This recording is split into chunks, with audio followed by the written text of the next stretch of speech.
ನಿಮ್ಮ ಜೀವನ ಬದಲಾಗಬೇಕು ಅಂತ ನೀವು ಬಯಸುತ್ತೀರಾ? ಹಾಗಾದರೆ ದೊಡ್ಡ ಬದಲಾವಣೆಗಾಗಿ ಕಾಯಬೇಡಿ. ನಿಮ್ಮ ಪ್ರತಿದಿನದ ಸಣ್ಣ ಅಭ್ಯಾಸಗಳನ್ನು ಬದಲಾಯಿಸಿ. ಏಕೆಂದರೆ ನಮ್ಮ ಭವಿಷ್ಯವನ್ನು ನಿರ್ಧರಿಸುವುದು ನಮ್ಮ ಅದೃಷ್ಟವಲ್ಲ, ನಮ್ಮ ಪ್ರತಿದಿನದ ಅಭ್ಯಾಸಗಳು. ಸ್ನೇಹಿತರೆ, ನಿಮ್ಮ ಜೀವನವನ್ನು ಬದಲಾಯಿಸಬಹುದಾದ 5 ಸರಳ ಅಭ್ಯಾಸಗಳ ಬಗ್ಗೆ ನಾನು ಈ ವಿಡಿಯೋದಲ್ಲಿ ತಿಳಿಸ್ಕೊಡ್ತೀನಿ. ಅದರಲ್ಲಿ ಮೊದಲನೆಯದು, ಬೆಳಗ್ಗೆ ಬೇಗ ಎದ್ದು ದಿನವನ್ನು ಯೋಜಿಸಿ. ಸ್ನೇಹಿತರೆ, ನಿಮ್ಮ ಜೀವನ ಬದಲಾಗಬೇಕು ಅಂದರೆ ಮೊದಲಿಗೆ ನಿಮ್ಮ ಬೆಳಗ್ಗೆಯನ್ನು ಬದಲಾಯಿಸಿ. ಬೆಳಗ್ಗೆ ಎದ್ದ ತಕ್ಷಣ ಮೊಬೈಲ್ ತೆಗೆದುಕೊಂಡು ಸೋಷಿಯಲ್ ಮೀಡಿಯಾ ನೋಡುವ ಬದಲು ಕೆಲವು ನಿಮಿಷ ನಿಮ್ಮ ದಿನದ ಬಗ್ಗೆ ಯೋಚಿಸಿ. ಇಂದು ನಾನು ಮಾಡಬೇಕಾದ ಮುಖ್ಯ ಕೆಲಸ ಏನು? ನನ್ನ ಗುರಿಯ ಕಡೆಗೆ ಇಂದು ನಾನು ಯಾವ ಒಂದು ಹೆಜ್ಜೆ ಇಡಬಹುದು? ಈ 2 ಪ್ರಶ್ನೆಗಳಿಗೆ ಉತ್ತರ ಕಂಡುಕೊಂಡು ನಿಮ್ಮ ದಿನವನ್ನು ಪ್ರಾರಂಭಿಸಿ. ನೆನಪಿಡಿ, ನೀವು ನಿಮ್ಮ ದಿನವನ್ನು ಯೋಜಿಸದಿದ್ದರೆ ನಿಮ್ಮ ದಿನವೇ ನಿಮ್ಮ ಸಮಯವನ್ನು ಯೋಜಿಸುತ್ತದೆ. ಪ್ರತಿದಿನ ಬೆಳಗ್ಗೆ ಒಂದು ಸಣ್ಣ ಗುರಿ ಇಟ್ಟುಕೊಳ್ಳಿ, ಅದನ್ನು ಪೂರ್ಣಗೊಳಿಸಿ. ಒಂದು ದಿನದ ಸಣ್ಣ ಗೆಲುವು ದೊಡ್ಡ ವಿಷಯವಾಗದೇ ಇರಬಹುದು, ಆದರೆ ಪ್ರತಿದಿನದ ಸಣ್ಣ ಗೆಲುವುಗಳು ಸೇರಿ ಒಂದು ದಿನ ದೊಡ್ಡ ಯಶಸ್ಸಾಗಿ ಬದಲಾಗುತ್ತವೆ. ಆದ್ದರಿಂದ ನಾಳೆಯಿಂದ ಅಲ್ಲ, ಇಂದಿನಿಂದಲೇ ನಿಮ್ಮ ಬೆಳಗ್ಗೆಯನ್ನು ಬದಲಾಯಿಸಿ. ನಿಮ್ಮ ದಿನ ಬದಲಾಗುತ್ತದೆ. ನಿಮ್ಮ ದಿನಗಳು ಬದಲಾದರೆ ನಿಮ್ಮ ಜೀವನವೂ ಬದಲಾಗುತ್ತದೆ. ನಂತರ 2ನೇದು, ಪ್ರತಿದಿನ ಹೊಸದನ್ನು ಕಲಿಯಿರಿ. ಸ್ನೇಹಿತರೆ, ಜೀವನದಲ್ಲಿ ಮುಂದೆ ಹೋಗಬೇಕು ಅಂದರೆ ಕಲಿಯುವುದನ್ನು ಎಂದಿಗೂ ನಿಲ್ಲಿಸಬೇಡಿ.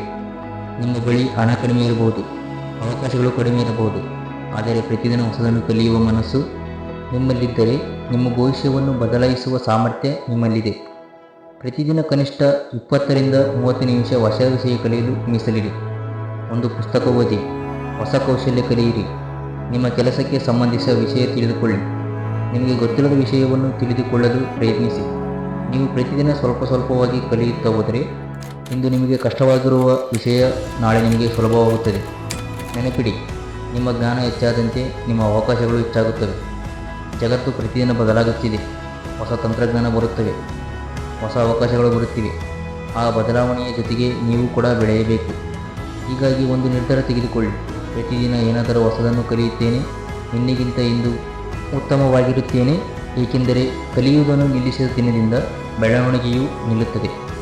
ನಂತರ 3ನೇದು, ಸಮಯವನ್ನು ವ್ಯರ್ಥ ಮಾಡಬೇಡಿ. ಸ್ನೇಹಿತರೆ, ನಿಮ್ಮ ಜೀವನದಲ್ಲಿ ನೀವು ಕಳೆದುಕೊಳ್ಳುತ್ತಿರುವ ದೊಡ್ಡ ಸಂಪತ್ತು ಯಾವುದು ಗೊತ್ತಾ? ಹಣವಲ್ಲ, ಸಮಯ. ಹೋದ ಹಣವನ್ನು ಮತ್ತೆ ಸಂಪಾದಿಸಬಹುದು, ಕಳೆದುಕೊಂಡ ವಸ್ತುವನ್ನು ಮತ್ತೆ ಪಡೆಯಬಹುದು, ಆದರೆ ಕಳೆದ ಒಂದು ನಿಮಿಷವನ್ನು ಮತ್ತೆ ಹಿಂದಕ್ಕೆ ತರಲು ಸಾಧ್ಯವಿಲ್ಲ. ಆದ್ದರಿಂದ ನಿಮ್ಮ ಸಮಯವನ್ನು ಗೌರವಿಸಿ. ಗಂಟೆಗಟ್ಟಲೆ ಸೋಷಿಯಲ್ ಮೀಡಿಯಾ ಸ್ಕ್ರೋಲ್ ಮಾಡುವುದು, ಅಗತ್ಯವಿಲ್ಲದ ವಿಷಯಗಳಲ್ಲಿ ಸಮಯ ಕಳೆಯುವುದು, ನಾಳೆ ಮಾಡುತ್ತೇನೆ ಎಂದು ಕೆಲಸವನ್ನು ಮುಂದೂಡುವುದು, ಇವೆಲ್ಲವೂ ನಿಮ್ಮ ಗುರಿಯಿಂದ ನಿಮ್ಮನ್ನು ನಿಧಾನವಾಗಿ ದೂರ ಮಾಡುತ್ತವೆ. ನಿಮ್ಮನ್ನು ನೀವು ಪ್ರತಿದಿನ ಒಂದು ಪ್ರಶ್ನೆ ಕೇಳಿಕೊಳ್ಳಿ. ಇಂದು ನಾನು ನನ್ನ ಭವಿಷ್ಯಕ್ಕಾಗಿ ಏನು ಮಾಡಿದೆ?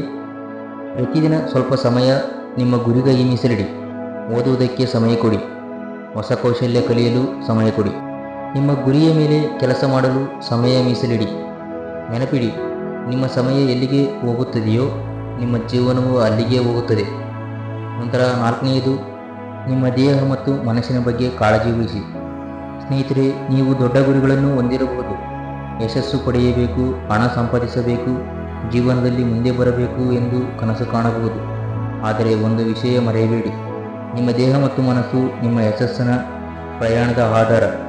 ಪ್ರತಿದಿನ ಸ್ವಲ್ಪ ಸಮಯ ವ್ಯಾಯಾಮಕ್ಕೆ ಕೊಡಿ, ಸಾಕಷ್ಟು ನಿದ್ರೆ ಪಡೆಯಿರಿ, ಆರೋಗ್ಯಕರ ಆಹಾರ ಸೇವಿಸಿ, ನಿಮ್ಮ ಮನಸ್ಸಿಗೆ ವಿಶ್ರಾಂತಿ ನೀಡಲು ಸಮಯ ಕೊಡಿ. ನಕಾರಾತ್ಮಕ ಆಲೋಚನೆಗಳು, ಅನಗತ್ಯ ಹೋಲಿಕೆಗಳು ಮತ್ತು ನಿರಂತರ ಒತ್ತಡದಲ್ಲಿ ಸಿಲುಕಿಕೊಳ್ಳುವುದನ್ನು ಕಡಿಮೆ ಮಾಡಿ. ಕೆಲವೊಮ್ಮೆ ನಿಧಾನವಾಗಿ ಸಾಗುವುದು ತಪ್ಪಲ್ಲ, ಸ್ವಲ್ಪ ವಿಶ್ರಾಂತಿ ತೆಗೆದುಕೊಳ್ಳುವುದು ತಪ್ಪಲ್ಲ. ನೆನಪಿಡಿ, ವಿಶ್ರಾಂತಿ ಎಂದರೆ ಸೋಲು ಅಲ್ಲ, ಮತ್ತೆ ಶಕ್ತಿಯಿಂದ ಮುಂದುವರಿಯಲು ತೆಗೆದುಕೊಳ್ಳುವ ವಿರಾಮ. ಆರೋಗ್ಯವಿಲ್ಲದ ಯಶಸ್ಸನ್ನು ಅನುಭವಿಸಲು ಸಾಧ್ಯವಿಲ್ಲ. ನಂತರ 5ನೇದು, ಸೋಲಿನಿಂದ ಕಲಿಯುವ ಅಭ್ಯಾಸ ಬೆಳೆಸಿಕೊಳ್ಳಿ. ಸ್ನೇಹಿತರೆ, ಜೀವನದಲ್ಲಿ ಸೋಲು ಬಂದಾಗ ಬಹುತೇಕ ಜನರು ಅಲ್ಲಿಯೇ ಬಿಟ್ಟು ಬಿಡುತ್ತಾರೆ. ಆದರೆ ನೆನಪಿಡಿ, ಸೋಲು ಎಂದರೆ ಅಂತ್ಯವಲ್ಲ, ಸೋಲು ಎಂದರೆ ಒಂದು ಪಾಠ. ನೀವು ಯಾವುದಾದರೂ ಕೆಲಸದಲ್ಲಿ ವಿಫಲರಾದರೆ ನಾನು ಸೋತೆ ಎಂದು ಯೋಚಿಸುವ ಬದಲು ನಾನು ಇದರಿಂದ ಏನು ಕಲಿತೆ ಎಂದು ನಿಮ್ಮನ್ನು ನೀವು ಕೇಳಿಕೊಳ್ಳಿ. ಎಲ್ಲಿ ತಪ್ಪಾಯಿತು? ಏನನ್ನು ಬದಲಾಯಿಸಬೇಕು? ಮುಂದಿನ ಬಾರಿ ಇನ್ನಷ್ಟು ಉತ್ತಮವಾಗಿ ಹೇಗೆ ಪ್ರಯತ್ನಿಸಬಹುದು? ಈ ಪ್ರಶ್ನೆಗೆ ಉತ್ತರ ಹುಡುಕಿ. ಒಂದು ಬಾರಿ ವಿಫಲವಾದ ಕಾರಣಕ್ಕೆ ನಿಮ್ಮ ಗುರಿಯನ್ನು ಬಿಟ್ಟುಕೊಡಬೇಡಿ. ಏಕೆಂದರೆ ಪ್ರಯತ್ನಿಸುವ ವ್ಯಕ್ತಿಗೆ ಸೋಲು ಒಂದು ಅನುಭವ, ಕಲಿಯುವ ವ್ಯಕ್ತಿಗೆ ಸೋಲು ಒಂದು ಪಾಠ. ಮತ್ತೆ ಪ್ರಯತ್ನಿಸುವ ವ್ಯಕ್ತಿಗೆ ಸೋಲು ಒಂದು ಮೆಟ್ಟಿಲು. ನಿಮ್ಮ ದಾರಿಯಲ್ಲಿ ಅಡೆತಡೆಗಳು ಇರಬಹುದು. ಕೆಲವರು ನಿಮ್ಮನ್ನು ನಂಬದೇ ಇರಬಹುದು. ಕೆಲವೊಮ್ಮೆ ನಿಮ್ಮ ಪ್ರಯತ್ನಕ್ಕೆ ತಕ್ಷಣ ಫಲಿತಾಂಶ ಸಿಗದೇ ಇರಬಹುದು.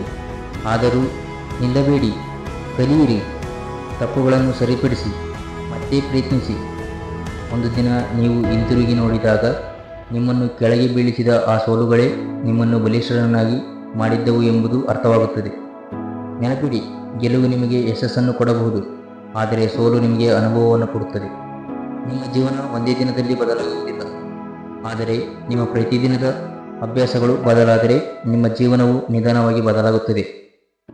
ಸಣ್ಣ ಹೆಜ್ಜೆ ಇಡಿ, ನಿರಂತರವಾಗಿ ಮುಂದುವರಿಯಿರಿ. ಒಂದು ದಿನ ನಿಮ್ಮ ಜೀವನದ ಬದಲಾವಣೆಯನ್ನು ನೀವೇ ನೋಡುತ್ತೀರಿ. ನಿಮ್ಮ ಭವಿಷ್ಯವನ್ನು ಯಾರು ಬಂದು ಬದಲಾಯಿಸುವುದಿಲ್ಲ, ಅದನ್ನು ಬದಲಾಯಿಸುವ ಮೊದಲ ವ್ಯಕ್ತಿ ನೀವೇ. ನಮಸ್ಕಾರ.